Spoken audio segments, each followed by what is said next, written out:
Okay, so we're going to talk about the vertex form, and we're going to talk about the transformation that the vertex form show us. Okay, so remember that remember the original function for a quadratic function is y equals x squared, right? So that's your parent function. That's the one that we talked about earlier a couple days ago. But then whenever we move that function, whenever we do any transformation to that function, right? It's either you're going to do a vertical stretch, vertical compression, you're going to move it up, left, down, you know. These are kind of transformation that we will have. So we use the vertex form, which it looks like this: ax minus a number squared plus or minus a number. So the function would look like this. We can state our transformation from this function. So let's say if I have something that looks like this, right? This is the same, it looks the same as the vertex form, right? But instead of a, I have a number 2. Instead of h, I have a 3. Instead of k, I have a -1. Okay, so these are different transformations that have happened to the original function, which is y equals x squared. We've already discovered the y equals ax squared, so we've discovered what does a do to the graph, right, on Thursday and Friday. Can you guys remind me of what does a do to your graph? So we had 2 scenarios. If a is greater than 1, so what happens to your graph?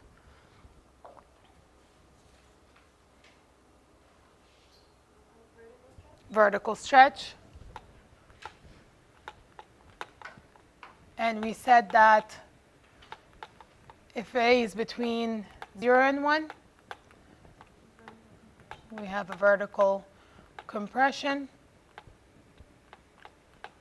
And then we said that if a is negative, a reflection in the x-axis.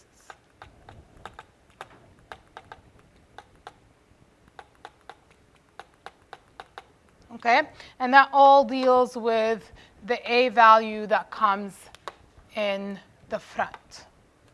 Okay, today we're going to explore what does the k and what does the h do to the graph. So today we're going to explore these 2 things. Okay, so what does it do to your graph? So the first thing we're going to look at is what does k do to your graph. So the k is always added or subtracted, right, outside of your squared. Okay, so it's on the outside. So you have the x squared, and then you're adding something to it, or you're subtracting something from that. So we're going to go to Desmos, and then we're going to graph this on Desmos. So we're going to graph all these different functions, and then we're going to see what is happening to my graph if I add 2 to it, or if I add 4 to it, or if I subtract. Okay, so that's what we're going to do right now. Yeah. Not yet. These are like homework questions.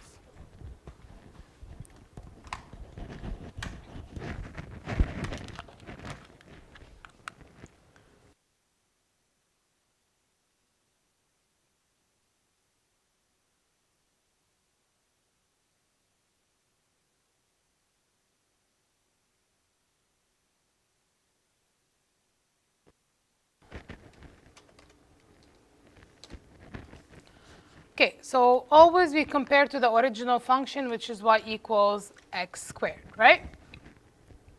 So what was the first function that you guys had?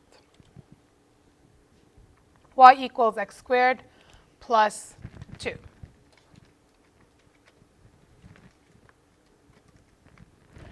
So tell me, what do you see between y equals x squared and y equals x squared plus 2? So what is the relationship between the two? How can you describe the transformation from the red function to the blue function?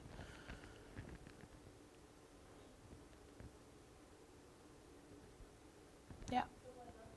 It went up 2, right? So you see that if I take this point right here, this point was 0, 0, so that's your vertex.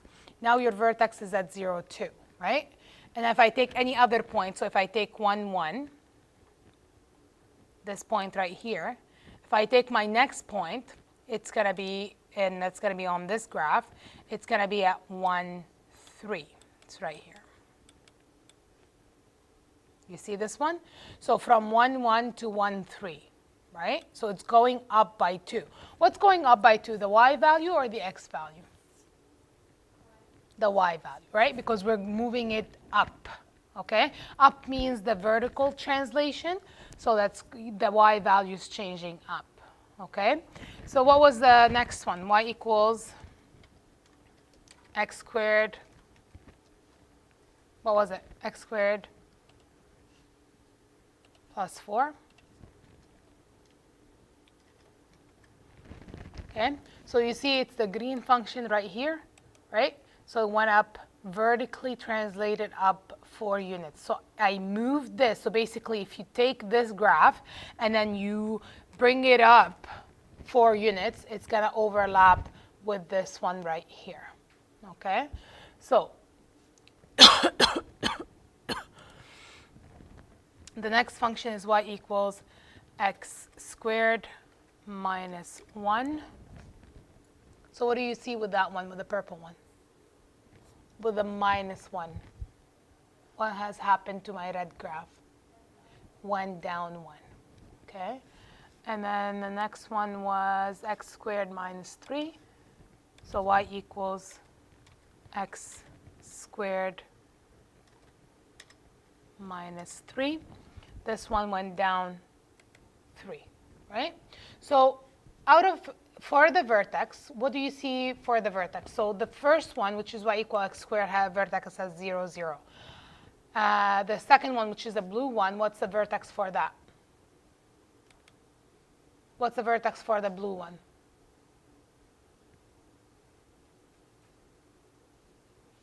I'm asking you guys. What's the vertex for the blue one? 0, 2. The vertex for the green one? 0, 4, right? So what's happening is that this number right here, which is your vertical, causing you the vertical translation, is the y value of your vertex. You see that?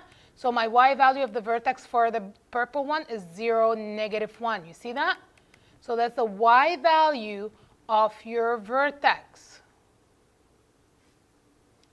So if we go to the table and we fill the table up, can you guys tell me, are they all opening up? Are they opening up, opening down? Which way?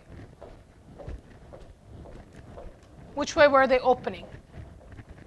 They were opening up. So let's go with the first one. So the first one, the value of k is this one, okay? Because k is added to the outside of the function. So the value of k is 2.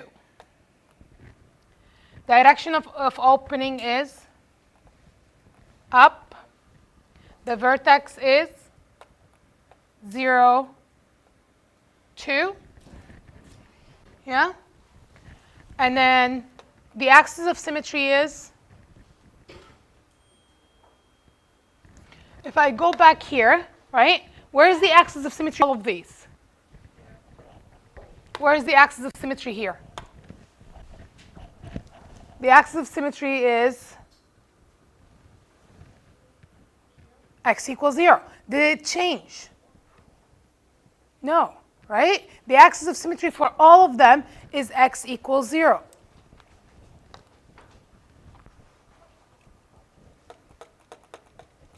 And if you're going to compare it to y equals x squared, what would you say?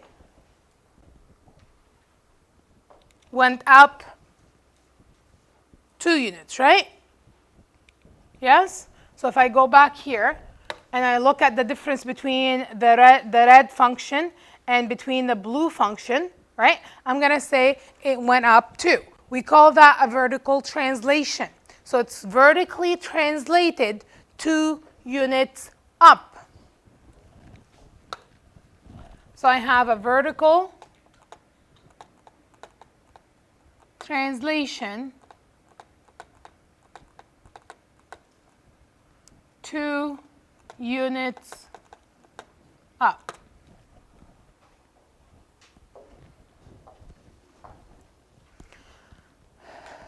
Okay? How about the next one? What's the value of k? 4.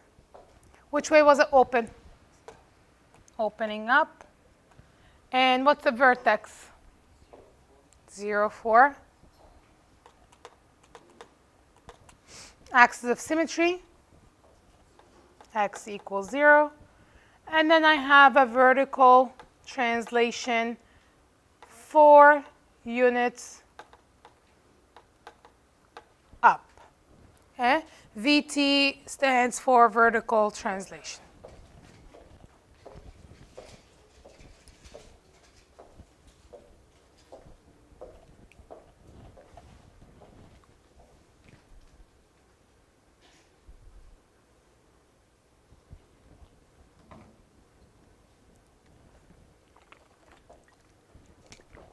Okay? Now I have y equal x squared minus 1. What's the value of k? Negative 1, yep. Which way does it open? So I'm going to go back here. And then I want you to look at the purple. Which way is it opening? Up, right? What's going to affect the opening is only the A value, okay? If the A value is negative, then it's going to open down. The H and K will not affect your opening. It's going to stay opening up, okay? Remember, we talked about the A value a couple days ago, right? Which is going to be multiplied by the x squared. So in this case, that's going to also open up. The vertex is going to be 0, negative 1. Your axis of symmetry is x equals 0. And it's going to be vertical translation, 1 unit, which way? Down. Okay? Now, it's a vertical translation. So, guys, think about it this way. You took the graph, and you literally took it like this, and then moved it 1 step down.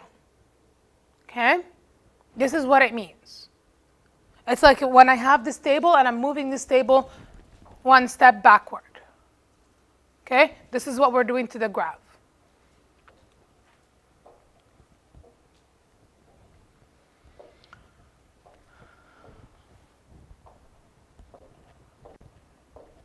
Next one. What is your k value? Negative 3. Direction of opening? Up. It's opening up, right? And then the vertex is 0, negative 3. The axis of symmetry is x equals 0. And the vertical translation, 3 units down.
Okay, so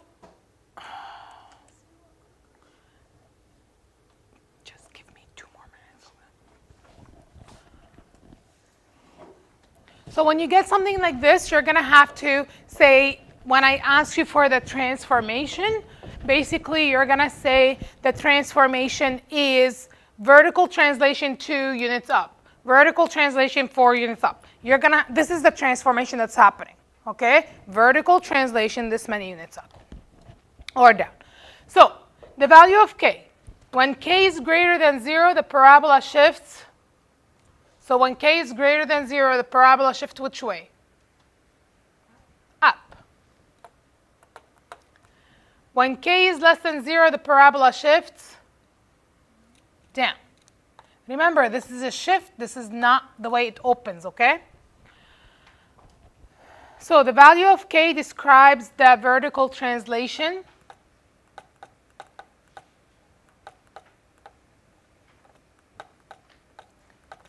of the parabola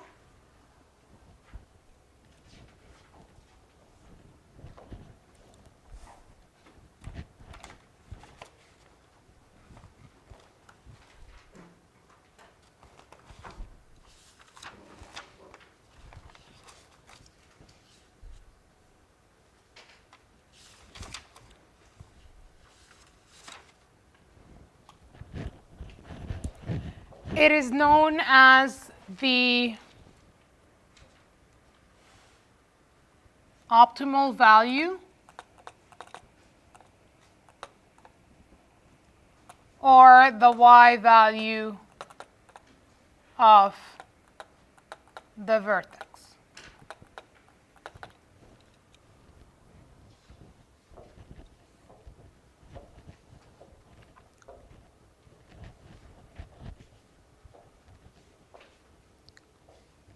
Okay? So, do you guys remember how can we graph quadratic in vertex format? Do you remember the steps? Do you remember the step pattern? 1, 3, 5. Remember, I had to start from the vertex, and I have to go with a step pattern 1, 3, 5. So, the first thing you need to find when you are graphing quadratic, you need to find your vertex. Then you're going to have to use your step pattern to graph. That's if it's in vertex form. So, let's look at this. So it's y equals x squared plus 3. What kind of transformation do I have here?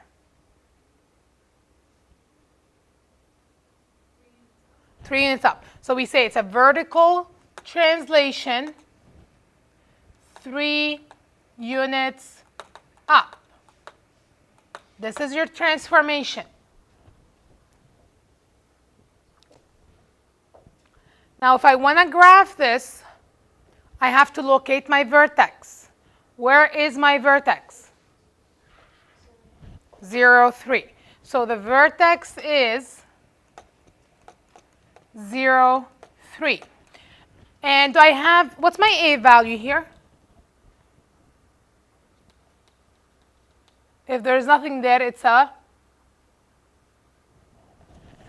1, right? So my a value is 1, right? So that means my step pattern are not going to change. Step pattern is going to be 1, 3, 5.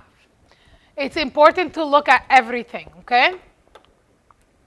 Which means I'm going to start from the vertex, which is 0, 3, and I'm going to go up 1 over 1, up 3 over 1, up 5 over 1.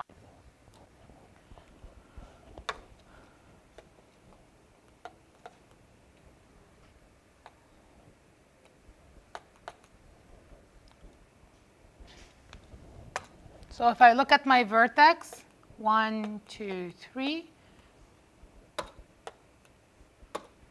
So my vertex is right here, 0, 3.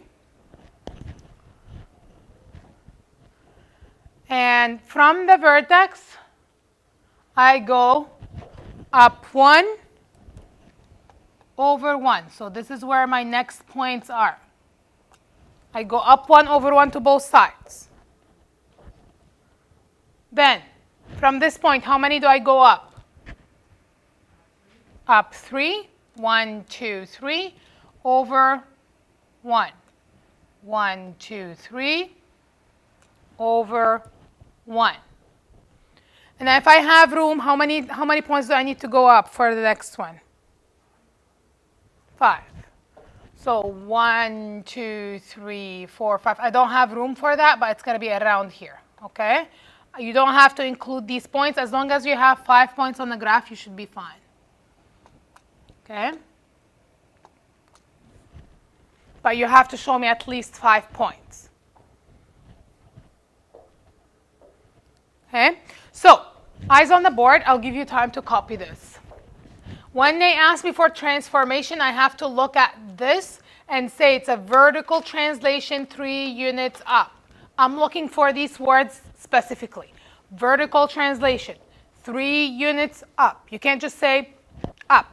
You can't just say 3 units or 3. I'm looking for these words. I'm looking for vertical translation. Okay? This is only the only transformation that we see here. So we stop. When we graph, we're going to have to locate our vertex. And we're going to have to state our step pattern to graph. Does that make sense to you guys? Okay? So I want you to do the same thing for the next graph, please. Okay? So the next function is y equals x squared minus 2. I want you to do that.